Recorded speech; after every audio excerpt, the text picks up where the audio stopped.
Welcome back to Your Legacy Radio. My name is Scott Tansill, and as I promised, I've got the CEO for the Jim Catfish Hunter ALS chapter of North Carolina on the show with me right now. His name is Mr. Jerry Dawson. It's great to have him on the show. Jerry has a statement that he would like to read, and then we will get right into the interview with him. So go ahead, Jerry. Thanks, Scott, and thanks for having me on. Absolutely. I would like to begin by just disclosing that River Wealth Solutions is a sponsor of the ALS Association Jim Catfish Hunter chapter, and we are extremely grateful for their support. Our mission is to lead the fight to treat and cure ALS through global cutting-edge research and nationwide advocacy while empowering people with Lou Gehrig's disease and their families to live fuller lives by providing them with compassionate care and support. And specifically, River Wealth Solutions services align well with the last part of our mission statement to empower people with Lou Gehrig's disease and their families to live fuller lives. Having said that, as a rule, we do not endorse any specific products or services. Absolutely. Very good. Well, listen, I want to dive right into the interview with you. And again, I appreciate you taking out your time and being on the show with us this weekend. I guess we'll start with, I talked about you as an individual and the things that you do with the ALS chapter in the last segment. But you kind of tell the listeners as far as your background. What is it that was within your path of life that led you to be the CEO for the ALS chapter of North Carolina?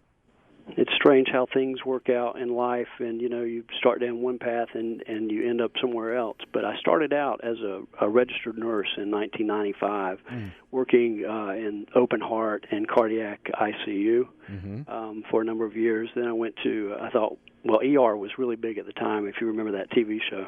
Right. And I thought, well, it would be very exciting to go in and intubate people and do that. So I went to school for nurse anesthesia in 1998 and thought, well, this is what I want to do. After getting in and doing the work, I realized sitting in a cold OR is not really what I envisioned myself doing the rest of my life. So I ended up leaving that and became a volunteer for ALS through a friend in 1999. In 2000, the national office recruited me to work for the ALS Association. And I started out as the director of care services, answering phones. I even processed donations. I was the finance manager, did a lot of things, as we all do in small nonprofits. You have to wear a lot of hats. And then in 2002, I became the executive director, and I've been very fortunate to have awesome staff and volunteers. Wow. That's great. Yeah, everyone that I've worked with the organization has just been unbelievable. So much passion, so much drive. We've actually had some phone calls as I've talked about the organization, or the ALS Association of North Carolina, come into the show and come into me directly as far as individuals that have had loved ones who have been affected, but yet were supported so greatly by the organization that is Jim Catfish Hunter chapter of North Carolina. So you're doing great things, and that's why I wanted to have you on the show to spread the word of what you're doing. And one of the individuals that I met with the association actually said one of the most needed things for the association in North Carolina is awareness that, the organization is there to assist and there to help, but there's so many that don't even know that the help is there. Is that kind of what you see as one of the most needed things as well? Well, awareness is really important. Yeah. If you don't know about something, you don't know to be involved, or if there's a need or anything like that. That was one of the great things that happened with the ALS Ice Bucket Challenge that we all remember that happened last year. I can tell you, for many years, I would talk with people about ALS or try to gain their support for our cause, and I would spend the first 5 to 10 minutes just explaining to them what ALS was. But since the ALS Ice Bucket Challenge happened, the awareness has skyrocketed, and it's really helped position us to move the needle in a big way for services and research. Yeah, absolutely, and that's a wonderful thing. As far as with your position within the association, what are some of the most stressful things that you go through on a daily basis? And I'm going to get to the positives as well. I don't want everybody to think I'm just going negative. Sure. But the most stressful things that you go through within your position.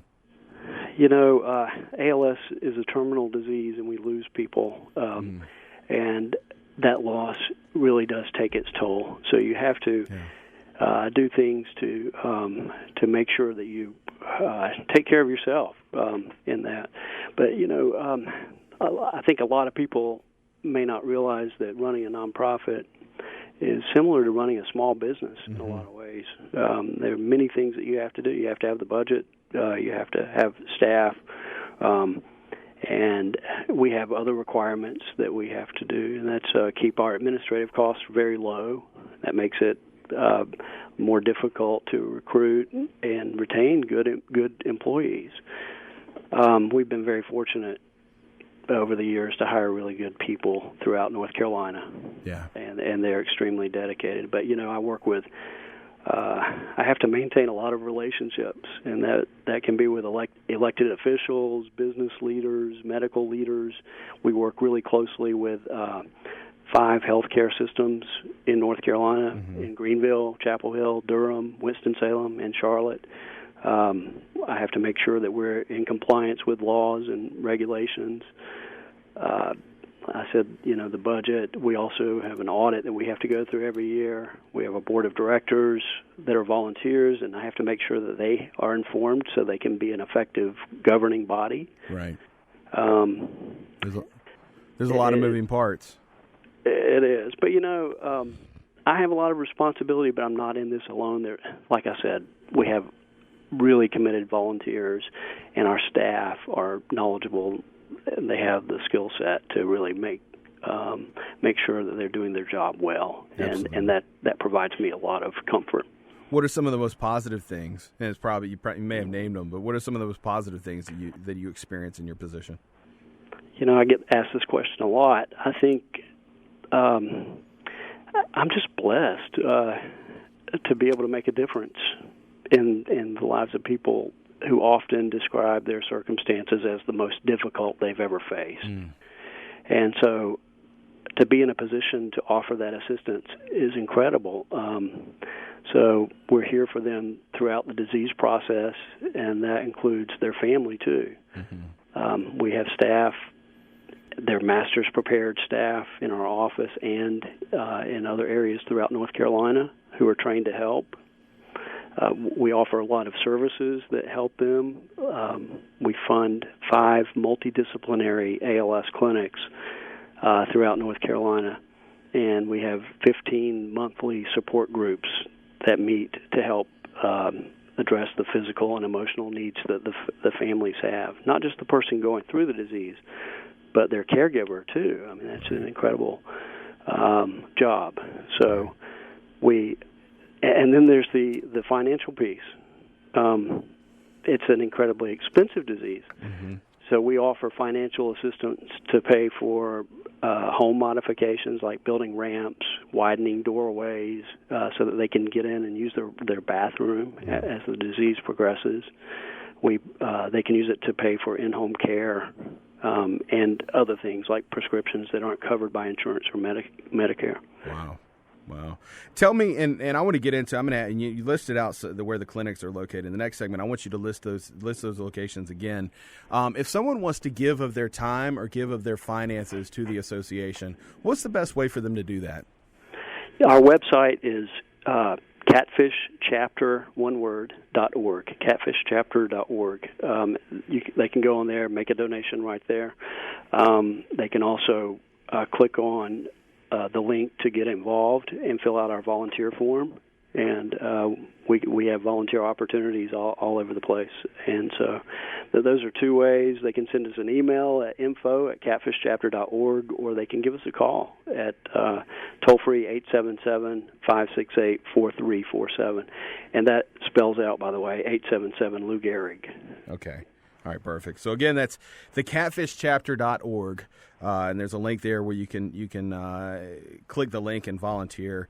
You can also email at info@catfishchapter.org, and you can also call at 877-568-4347. That's 877-568-4377. So we'll be right back with more of Your Legacy Radio right after this.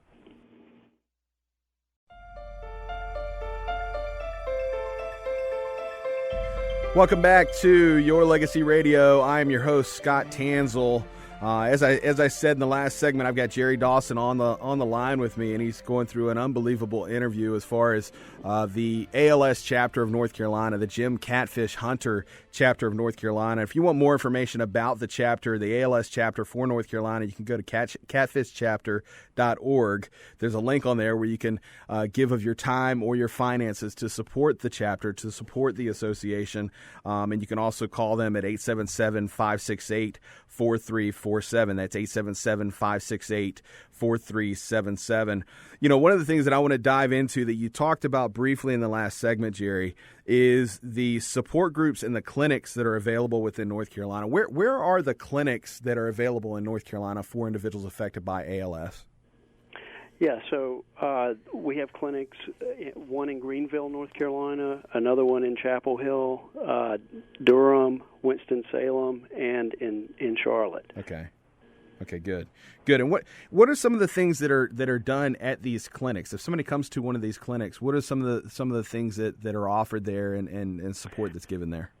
Yeah, ALS is a devastating disease, so it affects all parts of the body, and so you can imagine the all of the issues that have to be addressed. And so we could not do that through our chapter. We have to have partners to make sure we address all those things. And so what's great about a clinic is that a person can go to their clinic visit and see all of the disciplines that they need to see. So they can see a neurologist that's specifically trained in ALS.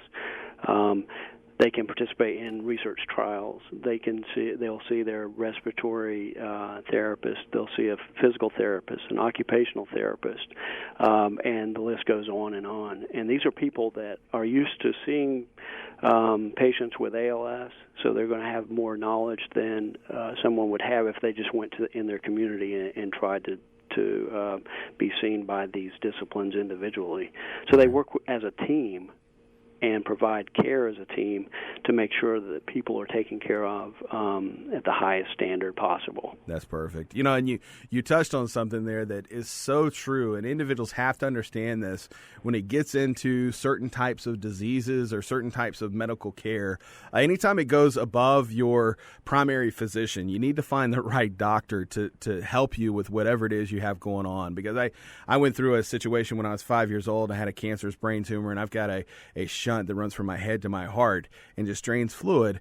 But I go to my primary doctor and say, hey, I think my shunt's messing up. He has no idea. He'll try to treat it, and he'll try all these different things to treat what is going on. But until I get to the neurosurgeon, he has no idea. The neurosurgeon can, like that, treat what's going on and say, okay, this is how we're going to fix it and take care of it. ALS is the same thing as far as it's a highly advanced disease, and it needs someone who really understands the disease to really cut down a lot of time of having to figure something out that someone who's trained in the area can figure out very quickly. So it's great that you have these clinics, and the support groups, are similar as far as, you need different types of support for different types of individuals. So talk briefly about the different types of support groups and sessions that they have to offer.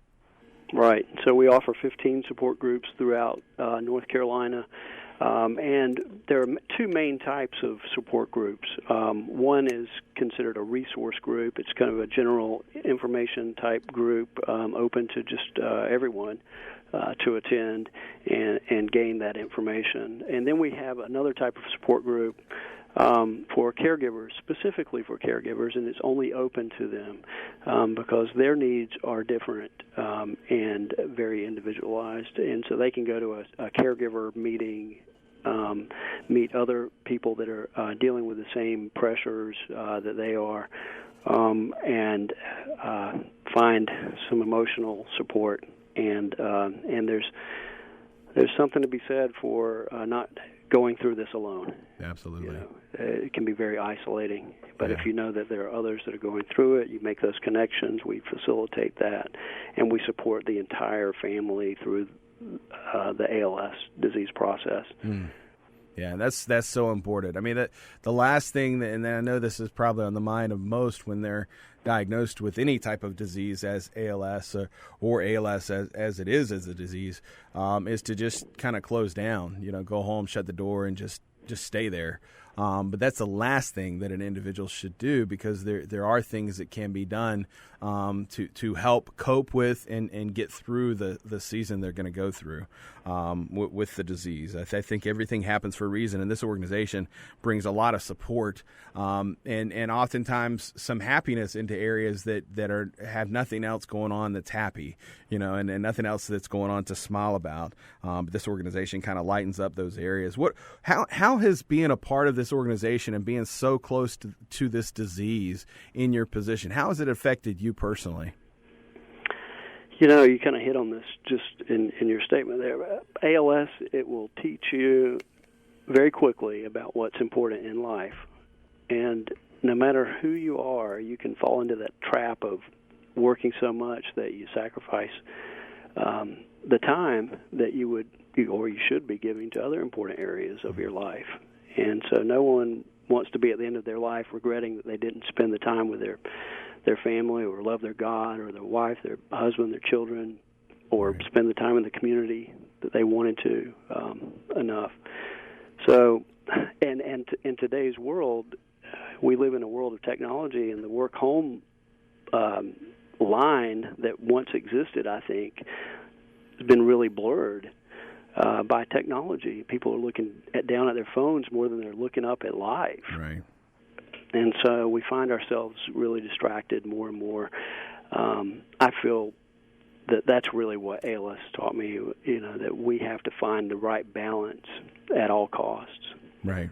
We talk a lot on the show as far as helping individuals who are affected by terminal illness, but doing some things that need to be done definitely in someone's life that is affected by terminal illness, but doing some things that need to be done in life in general, because every day is a day given from above that we are blessed to have. But we never know. No matter, we could be the healthiest person in the world, and tomorrow is the last day. We just don't know when that day is going to come. So you're right. Looking up from the things that we have so in our hands or the things that we do in life, and focusing on life instead of focusing on so many things within life, gives us a better life, because it's every step has a purpose, but yet we don't know when our final step's going to be. So we talk about that a lot, and it's something that I don't think people focus on enough. But it's definitely something that's needed within our world for sure. How close to you are as far as the science around ALS and the advances that you're seeing? How close do you think we are to a cure? What are some of the positive things you're seeing within the science world around ALS? Well, I think it depends on who you ask, the way they would answer this question. But for me, close. I feel... well, let me first say that ALS, it's not an infectious disease, so there's not likely to be a silver bullet like a vaccine that would be discovered that would just take it out. Instead, we're probably more likely to develop a therapy that would slow or stop the progression of the disease. And there are many smart researchers working on the problem. I really believe that with a break here or there, we can do it within 5 years, a treatment for sure. And as far as science, let me tell you, since the ALS Ice Bucket Challenge, there's just a real new sense of excitement in the ALS community. We've been able to triple our funding for research because of that, and in July just announced 58 new research grants, which is awesome. Wow. And they're focusing on different areas, biomarker discovery, clinical studies, disease model development, drug development, and gene discovery. And so when I started back in 1999, we knew of one gene mutation, and that was responsible for just like 3% of all the cases. We now know of more than 20 genes responsible for ALS. Wow. And that's really amazing. Yeah. And then just recently, in August of this year, ALS Association funded researchers announced a major breakthrough. They knew that a protein called TDP43 was broken in people with ALS. Mm-hmm. So they made another protein to do the job that's supposed to do, and gave it to mice with ALS. And the new protein caused the dying cells in the mice to return to normal. Mm. And so researchers are really hopeful. The community is really hopeful that this could lead to a new treatment that may slow or even stop ALS. It's just wonderful. Wow, that's huge. Yeah, that's a blessing for sure. I mean, it's all about awareness. You know, and some of the other things that are done within the association is walks across the country, but definitely across North Carolina. Talk about some of the different walks that go on throughout the year, starting up in April of next year and continue on. Talk about some of the awareness that brings to the disease. It's great because it's a way that everyone can get involved. We have all the tools to make it very easy for people to get involved. And you can find that and register for a walk near you right on our website at catfishchapter.org. But we have walks in Winston-Salem on, actually, the first one's in Fayetteville on April the 2nd. Then we have the walk in Charlotte at Symphony Park on April the 9th, followed by Wilmington on the 16th. These are all Saturdays, by the way. The Triangle Walk on the 23rd, right on the Capitol grounds, and Greensboro on the 30th of April, and then May the 7th would be in Winston-Salem. So we have, 6 walks? Yeah, that's awesome. Very good. Well, I know that will bring awareness, and I'm excited to hear that that there is a lot of positive science movement in the cure for this horrible disease. God knows we need it for sure. So listen, I want to thank you for taking out your time and being on Your Legacy Radio with us today. I really appreciate it, and I know it's been great for the listeners as well. So I want to thank you so much. Thank you, Scott. I really appreciate you having us on. And I do want to just mention real quick, if it's okay, that we have a annual North Carolina conference on ALS at the Embassy Suites in Concord. That'll be on November the 2nd. And you can register at wakeahec.org. Okay. Wakeahec.org. Perfect. So thank you. Very good. Absolutely. Thank you. Take care, sir. I appreciate it. Thank you, Scott. Very good. All right, well, I'm going to give out the information again as well that you can get more information about the Jim Catfish chapter. You can do that at catfishchapter.org. There's a link on that site that will that will direct you if you want to give of your time or give of your finances. We're close to having a cure for this horrible disease, and I think it's a wonderful thing. It affects so many in a very, very negative way. And with the science of today, all it takes is awareness, and all it takes is funds to fight something like this and to overcome it, to do something really positive in getting rid of this horrible disease so that we don't have to face it anymore. We can move on to other things. If you want to call the Jim Catfish chapter directly, you can do that at 877-568-4347. And if you want more information about the sole sponsor of Your Legacy Radio, which is River Wealth Solutions, which can help you identify assets you currently have and turn them into funds that you need for whatever it is that you have going on in life. Maybe it's for a medical treatment, maybe it's for travel, maybe it's for time off work, but they can help you identify the assets, turn them into funds you need. You can call them directly at 866-500-2922. That's 866-500-2922. We'll be right back with more of Your Legacy Radio right after this.